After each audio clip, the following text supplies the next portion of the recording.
tratar el tema que nos convoca hoy día, la expansión de los contagios por COVID-19. Está con nosotros el doctor César Mariscal, médico intensivista, quien nos acompaña esta mañana aquí en Caché Noticias. Doctor Mariscal, muy buenos días, bienvenido, qué gusto saludarlo. Esto es mío, buen día. ¿Cómo estás? ¿Cómo estás, Carlos? ¿Cómo está Johanna? Sí, doctor, ayer el COE cantonal ha emitido nuevas disposiciones, la ciudad ha pasado de alerta 1 a alerta 2, se reconoce que hay un incremento importante en el número de contagios por COVID-19 que eventualmente podrían estar siendo provocados por la expansión de la variante Omicron. Pero como una suerte de aliciente nos están diciendo permanentemente, mire, los contagios suben, pero las muertes y la ocupación de camas todavía se mantienen estables. ¿Realmente tenemos que quedarnos tranquilos con este segundo dato o hay que tomar ya las cosas muy en serio a propósito de que los contagios se han disparado, doctor? Sí, mira, chicos, yo creo que en realidad son dos grupos diferentes, ¿no? Uno que se ha común, ya hoy día, como ustedes acaban con su Johanna con un COVID y le han dar la variante de Bernaza. Fíjate que, no. Doctor, tenemos un problema bien con su audio. Está muy malo el internet y lo estamos escuchando entrecortado. Vamos a coordinar de inmediato con nuestro productor Byron para que a la final lo llame por teléfono y nos contactamos por teléfono celular y ya no por Zoom para evitar que se corte la entrevista y poder conversar tranquilamente. De inmediato Byron lo va a llamar a usted perfecto, para que se ponga al tanto. ¿Cómo no? Listo, gracias. Listo, doctor. Mientras retomamos el contacto, Johanna Ramos, un poco recapitular las disposiciones que ha emitido la mesa del Comité de Operaciones de Emergencia Cantonal acá en Guayaquil respecto de lo que hay que hacer a partir de hoy y hasta el próximo 16 de enero, más bien a partir de ayer, 27 de diciembre. Recordemos que una vez que Guayaquil ha pasado a alerta 2, se establece un aforo máximo en establecimientos de atención al público, abiertos o cerrados, a un 50% y horario de operación hasta la medianoche, excepto el 1 de enero de 2022, que será hasta las 2 de la mañana. También hay una restricción de operación de bares y discotecas, acorde a la resolución del COE Nacional del 21 de diciembre de 2021. Y este punto en particular, Johanna, necesita ser aclarado. Dice restricción de operación de bares y discotecas, no dice prohibición de operación. Y yo ayer consultaba con funcionarios del Ministerio de Salud Pública y también del municipio de Guayaquil y ellos dicen, ok, no se puede prohibir que haya un servicio, que haya una atención en determinado rubro. Lo que sí se puede es restringir, se puede solicitar los carnets de vacunación cuando se emite la normativa correspondiente y limitar el aforo al 50% tanto en bares como discotecas. Aunque, Johanna, la solicitud que hizo el Comité de Operaciones de Emergencia Nacional el pasado 21 de diciembre era prohibir discotecas y bares. Acá están hablando de restringir operación, que no es lo mismo, Johanna. Exacto, hay que tener muy claro eso. Y es que sí te puede dar cierta confusión, ¿no? Por un lado, el COE Nacional te dice que se restringe toda actividad en bares y discotecas y luego el COE Cantonal te dice que no. Por un lado te piden el certificado de vacunación, por otro lado te dicen que no lo pueden prohibir para acceder a servicios públicos como educación, etcétera, etcétera. Pero bueno, hay que regirnos ahora con lo que dice el COE Cantonal. Sin duda, Johanna, ya tenemos en la línea al doctor César Mariscal para retomar de inmediato el contacto y poder seguir con la entrevista. Perdón que te interrumpa. Doctor Mariscal, sí, buenos días. ¿Ahí nos escucha usted bien? Buen día, perfecto. Genial, nosotros los escuchamos de maravilla. Entonces le replanteo la pregunta. ¿Tenemos nosotros que estar alertas con el incremento de contagios por COVID-19 o podemos hacer un llamado a la calma con estas dos variables que nos presentan permanentemente las autoridades? La de que la ocupación de camas y la mortalidad todavía se mantienen estables. ¿Cómo interpretar estas cifras, doctor? Lo escuchamos. Sí, cómo no. Bueno, te decía cuál es mi apreciación y qué es lo que pasa en la vida real, ¿no? En realidad sí se han aumentado las hospitalizaciones y eso es claro, ¿no? Pero yo creo que son dos escenarios o dos grupos de pacientes diferentes. Uno es el paciente recientemente infectado, en general vacunado, que tiene un cuadro leve, que muy probablemente, por lo que se ve en el mundo y por la velocidad con la que la variante Omicron desplaza a la variante previa, va a ser la predominante. Esto es lo que el mundo está viendo. Un gran grupo de personas con enfermedades leves. Eso de un lado, pero de otro lado hay ingresos hospitalarios, definitivamente. Hoy hay pacientes en terapia intensiva, hay pacientes en piso con requerimientos de alto flujo. Entonces esos pacientes probablemente, voy a especular, no sean pacientes con Omicron, son pacientes muy probablemente con la variante Delta, pero ¿qué es lo que está pasando? Que son pacientes en general o que no han estado vacunados o que han estado vacunados, la gran mayoría, la gran mayoría han estado vacunados, pero el tiempo transcurrido entre la segunda dosis recibida y la actualidad han sido más de 6 meses. Eso es lo que estamos viendo desde aquí, ¿sí? 2 grupos de pacientes. La llamada de todos los días, como le pasa a Joana, que tiene un resfriado menor, como ya lo contó, y que es un COVID en una persona joven, sin factores de riesgo, vacunada. Eso es lo más probable es que sea Omicron. Pero de otro lado están los pacientes que nosotros ingresamos en el hospital, que de hecho tenemos que meterlos en un respirador, cosa que está pasando en estos días, no en los niveles que pasaban en la época pico de la pandemia, pero esos pacientes probablemente sean pacientes en los que se ha evanecido, en los que ha pasado la protección o el tiempo de protección de las vacunas. Y coincidentemente, no quiero, porque puede tener un sesgo de observación, la gran cantidad de pacientes en este país se vacunaron con Sinovac. Ha pasado más de 6 meses de vacunación con Sinovac y uno ve, y es la realidad, que hay pacientes. Esto no quiere decir que no hay que vacunarse. El problema es que la gente interpreta como quiere, te salta el cuello sin escuchar todo, escuchan parcialmente, pero en realidad tenemos que seguir vacunándonos para poder frenar esta pandemia. Tenemos que seguir vacunándonos para que pase una situación como esta que le pasa a tu compañera de trabajo. Un COVID que le pasa a la gran cantidad de gente, y que es muy transmisible. Se juntan 6 personas y las 6 se enferman, con cuadros leves. Y de otro lado está el grupo de pacientes que sí se ingresan, que son pacientes mayores, coincidentemente, con aplicación previa de vacuna, que ha pasado bastante más de 6 meses y no han recibido la dosis de refuerzo. Eso es lo que estamos viendo. También vemos ocasionalmente, ya vi 2 pacientes, uno por referencia en realidad de consulta de afuera, y la otra noche, que se han vacunado ya con la tercera dosis, hace algo así como un mes y medio, ya están teniendo un COVID leve. Entonces todo pasa. Estas son las realidades. Nadie quiere ocultar nada. Esto es transparente.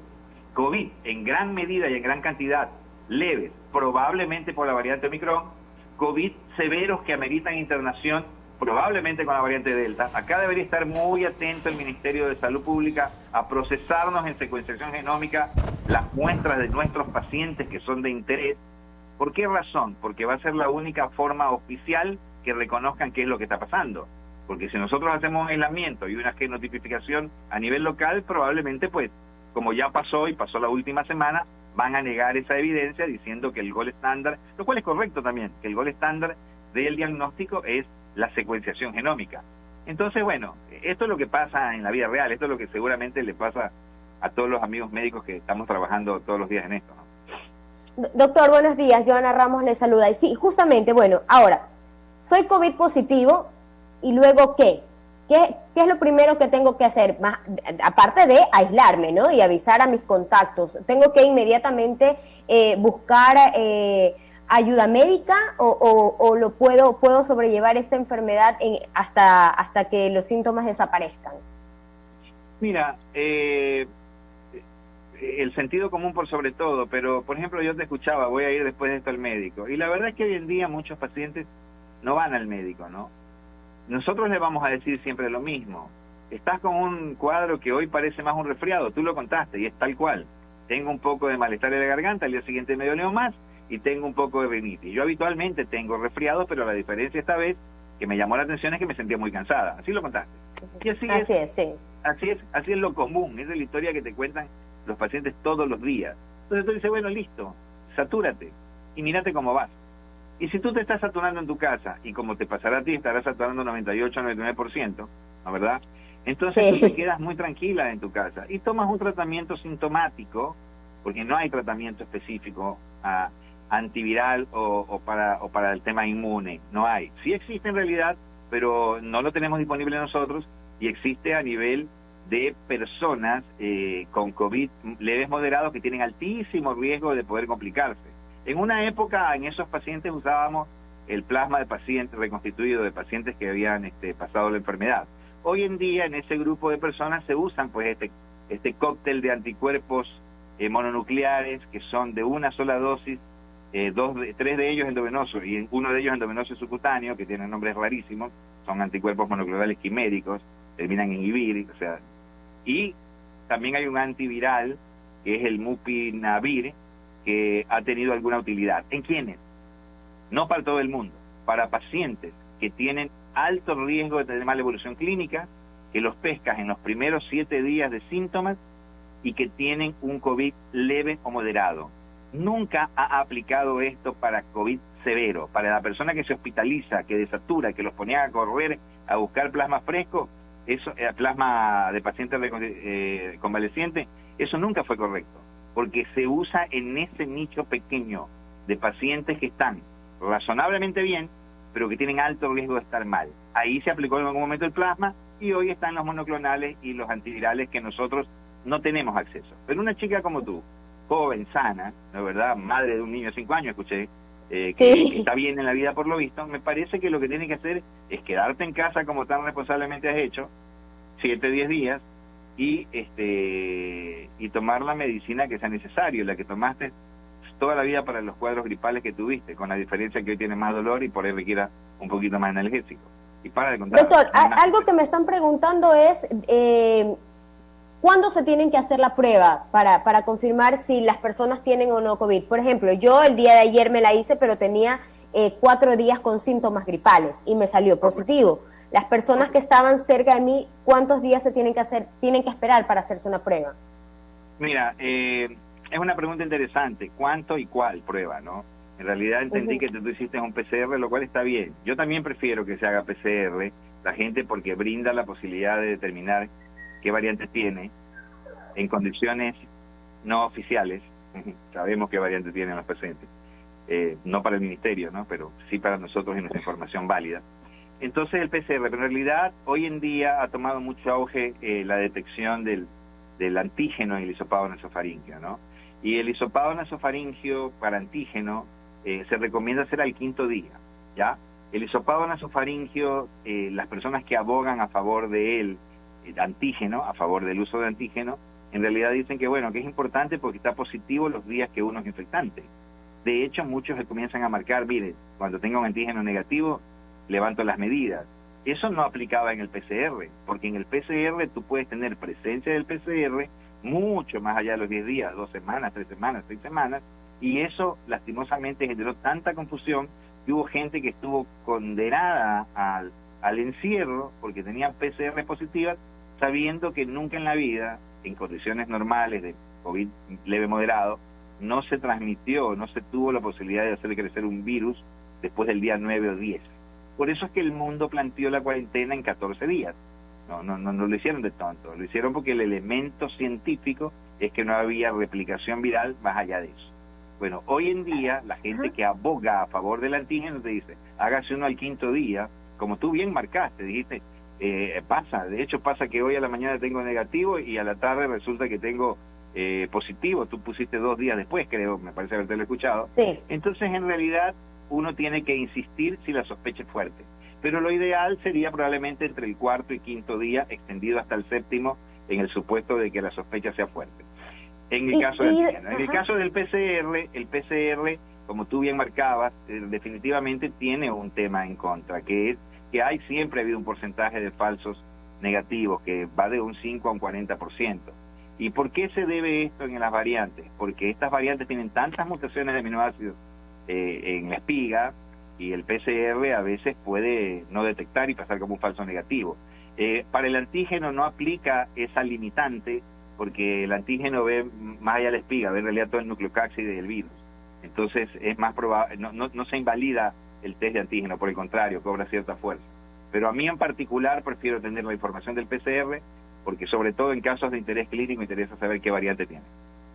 Ahora, doctor, algo también que pasa, bueno, yo me infecté, me faltaban 3 semanas para recibir la dosis de refuerzo. ¿Qué pasa con aquellas personas que ya tienen su dosis de refuerzo?